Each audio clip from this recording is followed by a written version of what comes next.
At the Resch Center today, local authorities worked with an extension service from Texas A&M to enhance response when disasters arise. Jamal James was there to speak with officials about what they learned to keep people safer.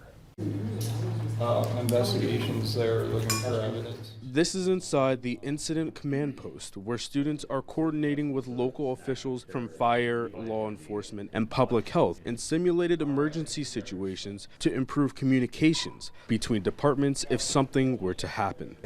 Unable to advise at this time. We'll keep you posted. This 3-day program is provided by Texas A&M Engineering Extension Service to practice operations for sporting and special events. Some officials say this training has given them ideas about how to plan for future events and more to think about when it comes to informing the media and public when disaster strikes. Planning for the things that you could reasonably expect might happen and making sure you have resources in place to implement those contingency plans. It might be something the public never sees at an event like this because we don't end up needing it, but it's better to have it and not need it. In Ashwaubenon, Jamal James, Action 2 News.